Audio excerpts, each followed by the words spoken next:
죄인의 회개. 오늘 우리가 본문 읽은 이 구절은요, 모세 설교 중에 일부예요. 그래서 신명기 30장 9절, 모세가 범죄하여 하나님께 징계를 받았던 이스라엘 백성들, 그들이 하나님의 말씀을 청종해요. 죄를 지었던 자들이 너희가 회개하고 돌아오라, 그 말에 귀를 기울여 청종을 해요. 죄인들이 하나님 말씀에 첫 번째 청중을 했고요. 청중했다는 것은 귀 기울여 듣다, 이런 뜻도 가지고 있지만요, 순수하게 말하면 그냥 믿는 거예요. 말씀 전부를 복종한다는 그 의미예요. 그래서 순종에는 어떤 이유가 없어요. 우리가 순종한다 그러면 이유가 없어요. 그냥 예하고, 종은 자기의 주장이 없듯 순종은 종이 주인에게 복종하는 게 순종이에요.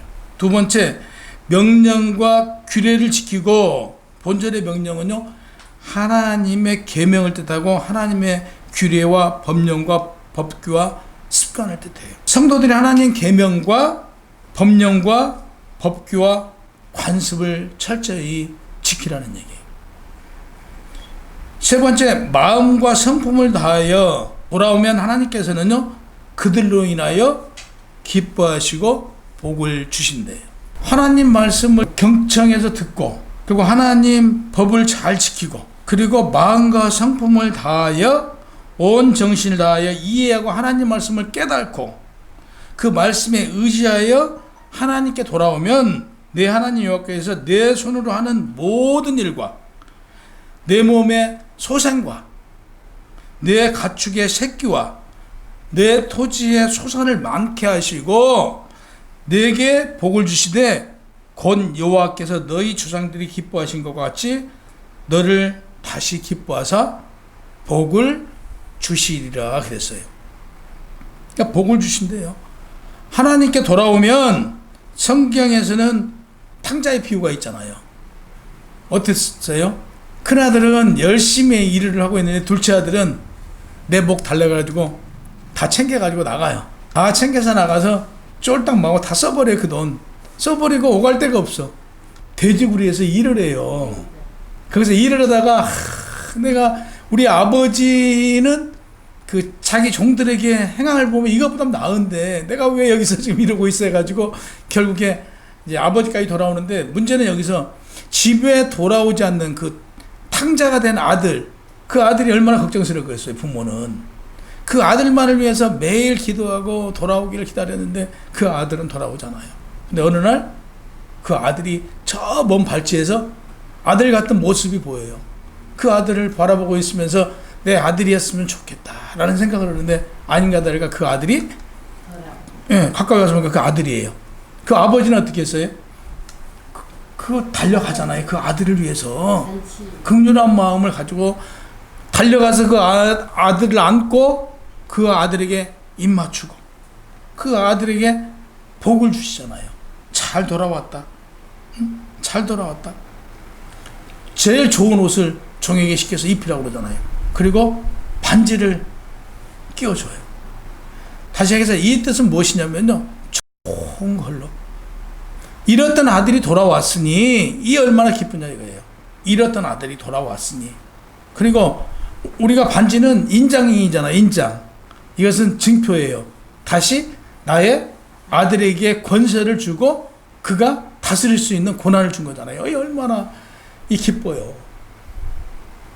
그 아버지의 그 기쁨, 그 기쁨을 통해서 모두가 기뻐했더라고 성경에는 말하고 있어요. 모두가. 성경에 보면요, 우리 하나님께서 죄를 회개하고 돌이키기만 하면 하나님께서 기뻐하고 모두가 행복해 할 것이다라고 말씀하시면서요, 죄인 한 사람이 회개하면 죄 없는 99명이 기뻐하는 것보다, 그들로 인해서 기쁨을 받는 것보다 더 기쁨을 하나님께서는 누린다는 얘기예요. 그러니까 얼마만큼 우리를 만들 때부터 잘 만들어놨더니 고작 하는 것이 맨 죄만 짓고 고작 하는 것이 뭔만 해요? 하나님하고 적된 일만 해요. 부모의 마음은요, 늘 당신보다 자식이 먼저예요. 불순종하던 아들이 죄를 일치고 용서를 구하면, 보세요, 그 망나니 아들이 자식이 있어요. 이 자식이 맨날 사고만 쳐 나가가지고 그러던 그 사고치던 아들이 어느 날 부모님한테 엄마 내가 그동안에 너무 잘못된 것 같아. 나 용서해줘. 나 이제는 안 그럴게. 그리고 이어서 실질적으로 행동을 안 해요. 그렇게. 그리고 이걸 성인이 됐다고 보면 월급 타서 부모님한테 갖다 드린단 말이에요. 이걸 받는 그 어머니의 마음 한번 생각. 얼마나 기뻐요. 세상 그 어느 것보다 바꿀 수 없는 기쁨이잖아요. 그 기쁨 자체가. 하나님께서 이런 자식이라는 얘기예요. 그 망나니 같은 자식이 돌아올 때, 회개하고 돌아올 때 그 하나님께서 얼마나 기뻐하시겠냐 이거죠. 그 기쁨이 하나님께서 누린다 이거죠. 죄를 돌이키고 돌아온 창자에게 좋은 옷을 주었던 것처럼 역시 마찬가지예요. 우리가 죄를 회개하고 하나님께 돌아가기만 하면 하나님께서 뭘 주세요? 이걸 주신단 말이에요. 그 어머니가 기뻐했던 거, 아버지가 탕자돼서 돌아온 그 아들에게 주었던 것처럼 그 하나님께서 우리에게 주신단 말씀이에요. 하나님께서 율법을 순종하는 자에게 복을 주시겠다고 오늘 약속하셨잖아요. 본문에 그렇게 말씀하시잖아요. 율법이 무엇이기에 율법을 지키는 자에게 복을 주느냐? 그 복이 무엇인가 봤더니요, 지키기 어려운 것이 아니래요. 율법이 사람들의 어떤 행위를 죄악하고 속박하기 위한 게 아니래요. 오해하지 말래요. 율법은 사람들의 행동을 제한하기 때문에 이게 우리한테 어떤 일을 하면서 어떤 행동을 하는데 제약적이다 이런 생각을 하지 말래요.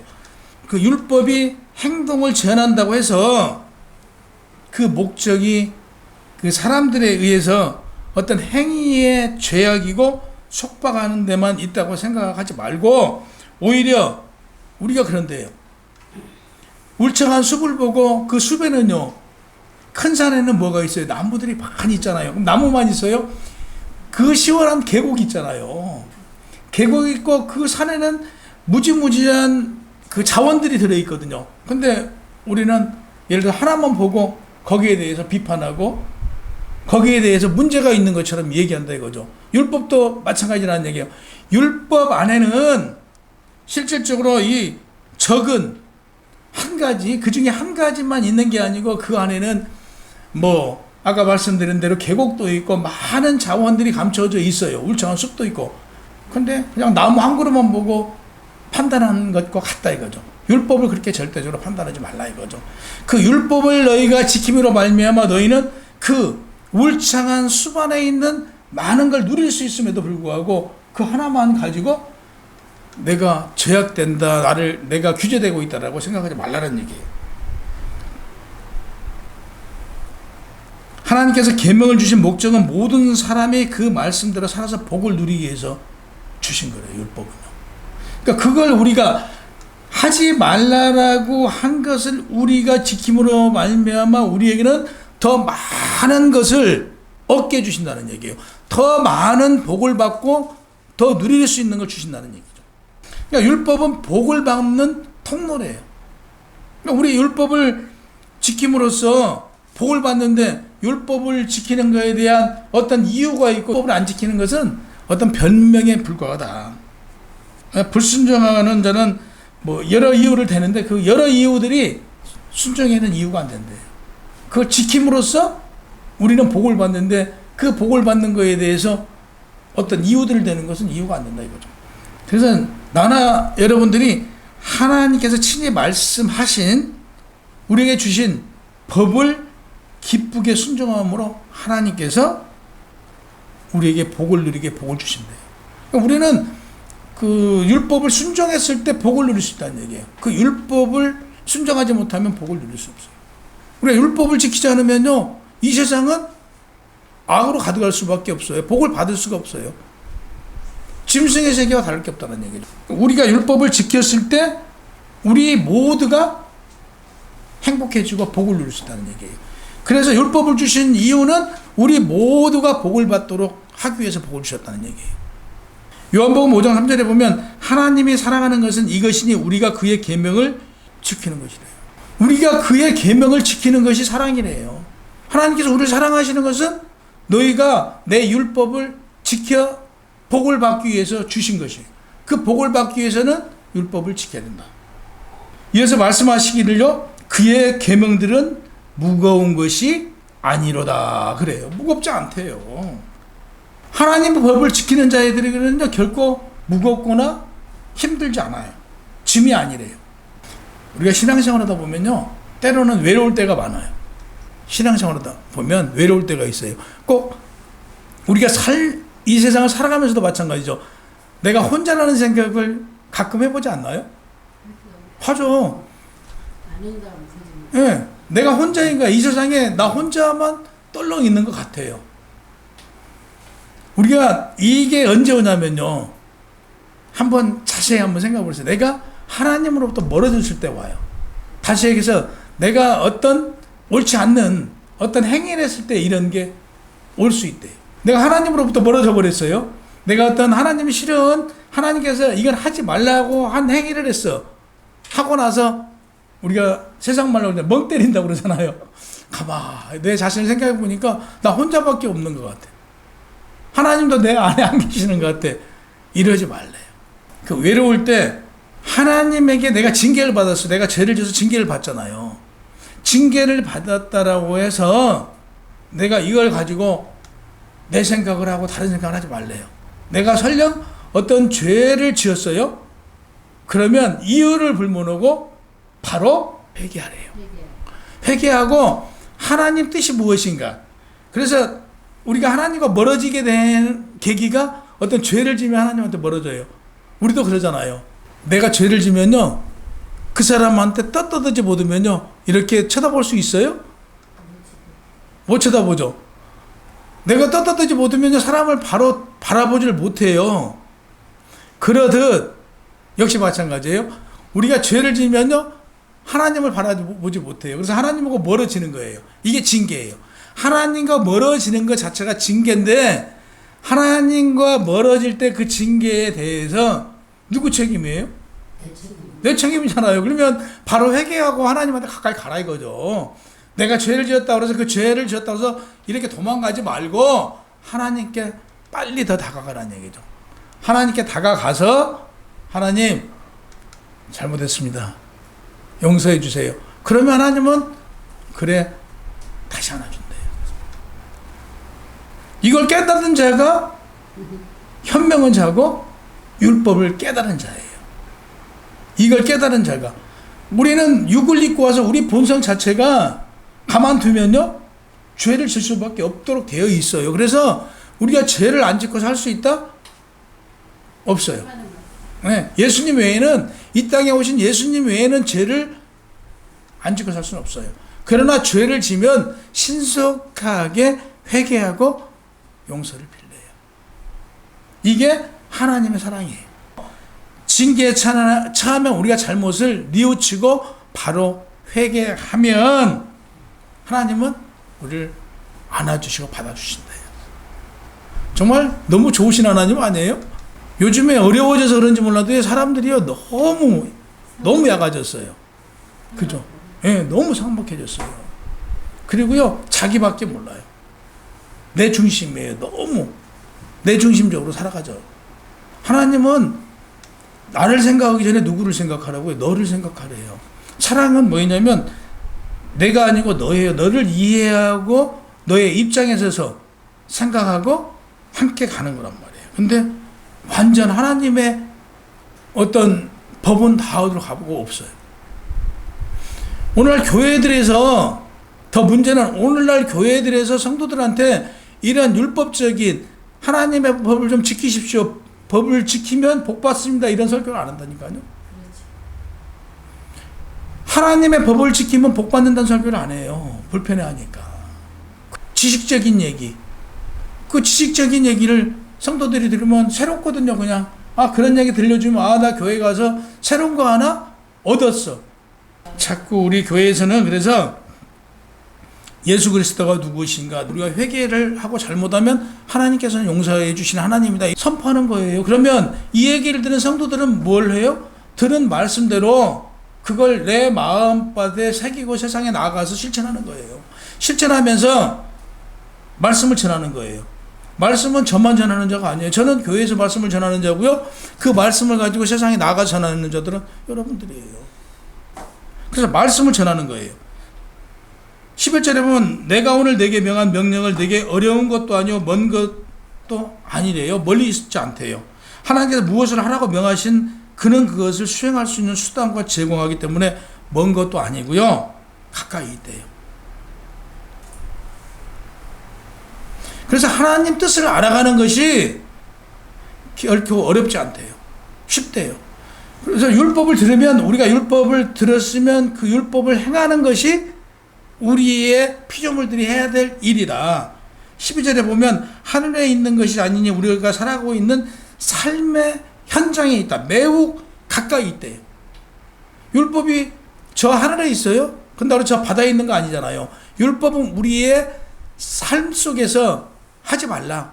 이것은 누가? 세상이 싫어하고 상대가 싫어하고 이런 거라면 죄니까, 이런 걸 하면 네 마음이 병 들어가니까 하지 말라는 게 율법이에요. 근데 율법이 어렵냐? 결코 어렵지 않다.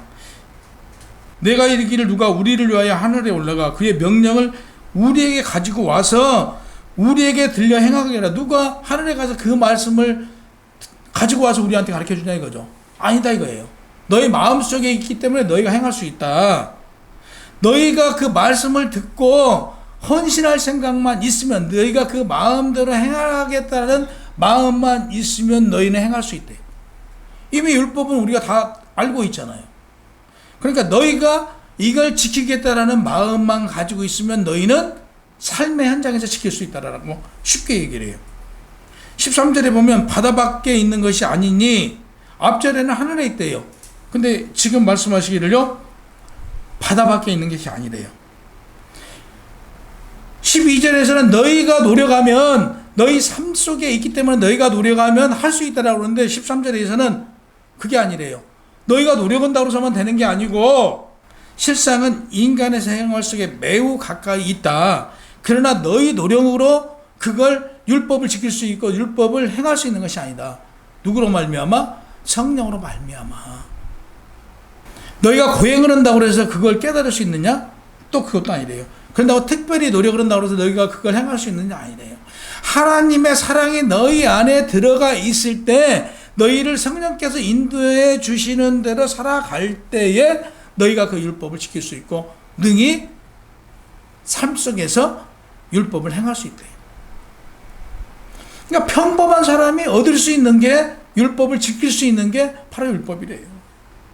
14절에 보니까 하나님께서 말씀하시기를 율법은 하늘이나 바다에 속하여 멀리 있거나 가려져 행하기 어려운 것이 아니라 우리 일상 속에 우리가 알 수 있도록 있대요. 계시되어 있대요 이미. 그러므로 우리의 삶 속에서 행할 수 있는, 우리 입에 있대요. 입에. 율법이 어디에 있다고요? 우리 입에 있대요. 우리의 마음의 율법이 이미 자리 잡고 있대요.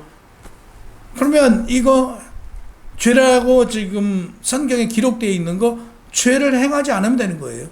하지 말라는 거 안 하면 그게 율법이래요. 뭐 율법이 별다른 거 있냐?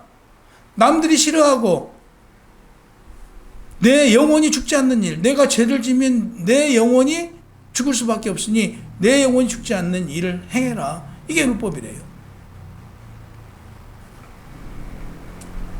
내 마음에 있는 즉, 마음에 있다는 것은 마음의 세계에 묵상할 수 있다는 뜻이에요. 내 마음에 있대요. 우리가 말씀 한 구절이 있으면 그 말씀을 가지고 우리가 묵상할 수 있잖아요. 그리고 말씀을 가지고 기도하잖아요. 이 말씀의 본질이 무엇일까? 이 말씀을 하신 이유가 무엇일까? 우리는 생각하잖아요. 내가 이를 행할 수 있느니라. 예레미야 32장 33절에 보면 이스라엘 백성들이 등에 내게로 돌리고 얼굴을 내게서 향하지 아니하며 내가 그들을 가르치되 끊임없이 가르쳤는데도 그들은 교훈을 듣지 아니하며 받지 아니하였다고 말씀하고 있어요. 그러니까 가르친다고 해서 마음이 없으면, 제가 아무리 지금 율법을 지켜야 됩니다, 율법을 지켜야 됩니다라고 여러분들에게 말씀드려도 여러분들이 마음이 없으면 율법 안 지켜요. 그렇잖아요. 맞아요. 그러니까 우리가 말씀을 지켜야 됩니다라고 여러분들이 지금 말씀을 듣고 그 말씀을 가지고 세상에 나가서 세상에 전도를 한단 말이에요. 아무리 전도를 해도 그들이 마음이 없으면 그들 마음판에 새겨질 수가 없어요. 이걸 말하는 거예요. 그래서 너희가 마음이 있고 뜻이 있으면 믿음이 성장한대요. 그럼 우리 행동은 어떤 행동이 나온다? 우리 믿음대로 행동이 나온대요. 믿음이 없으면 행동이 나오지 않아요. 우리가 믿음대로 행동이 나온다. 그래서 그리스도 안에서 우리가 깨닫고 행하는, 실천하는 그런 믿음에 따라서 행위가 달라진다는 얘기죠. 그걸 오늘 본문에서 말씀하세요. 그래서 오늘 본문은 성도가 회개하면 회개에 따른 복을 준대요. 그러니까 우리는 늘 회개를 해야 돼요. 회개를 할 때마다 하나님은 복을 주시니까. 지난번에 우리 권사님께서 회개하라고 했다고 하잖아요. 그 회개하라고 한 것은요, 그들이 복받을 수 있는 길을 열어주는 거예요. 회개함으로 고침을 받는 거고, 회개함으로 능력을 받는 거예요. 우리가 회개했을 때 우리 안에 있는 성령 하나님은 우리의 능력이에요. 그 성령 하나님이 활발하게 움직일 수 있는 거예요. 우리가 회개했을 때. 우리가 회개하지 않으면요, 그 성령님이 움츠려 있어요. 능력이 펼쳐지질 않아요. 우리가 회개했을 때 하나님의 능력이 펼쳐질 수 있다.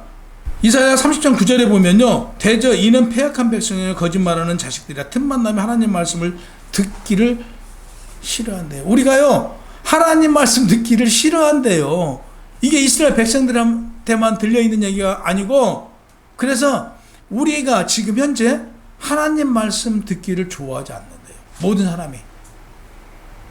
실질적으로 그렇잖아요. 우리 교회 나온 사람들만 하나님 말씀을 그나마 듣고 있지, 세상 사람들은요, 하나님 말씀 듣기 싫은데 왜?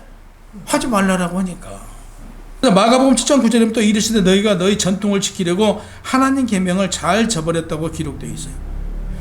신의 전통을 위해서 하나님 말씀을 버려요. 아까 말씀드렸잖아요. 오늘날 교회가 어떤 현상이 있다? 율법을 지키라는 얘기를 안 해요. 율법을 지키라는 얘기를 안 해요. 그냥 신지식을 가리키고 새로운 것을 가지고 말씀하고 기쁘고 즐겁게 설교해요. 이거 안 된다 이거죠. 이때도 그랬다는 얘기예요. 이때도요. 왜? 성도들이 말씀을 들으려고 안 하니까. 말씀보다는 세상 얘기, 재밌는 얘기, 지식적인 얘기를 더 좋아하니까. 오늘날 교회들이 그러고 있다 이거죠. 이거 아니 된다 이 얘기를 지금 얘기를 하는 거예요. 이렇게 해서는 안 된다. 교회는요, 하나님 말씀을 전하는 것이고요, 성도는 하나님 말씀을 듣고 그 믿음에 따라서 하나님 말씀을 마음판에 새긴 대로 세상에 나가서 전하는 자예요. 성도는 뭐 하는 자다? 하나님의 말씀을 전하는 자예요. 다 하나님 말씀을 전하도록 여러분에게 능력을 이미 주셨어요. 그래서 우리가 말씀을 깨달으면 깨달은 대로 그 말씀을 가지고 묵상하고, 묵상해서 깨달아지면 그 깨달아진 대로 우리는 행동하면 돼요. 말씀을 우선 이해하고 깨달아야 돼요. 말씀하고 깨달아지면 깨달아진 대로 세상에 나가서 행동하시면 돼요. 그리고 말씀을 가르치고 실천하시는 여러분이 되시기를 주님의 이름으로 축원합니다.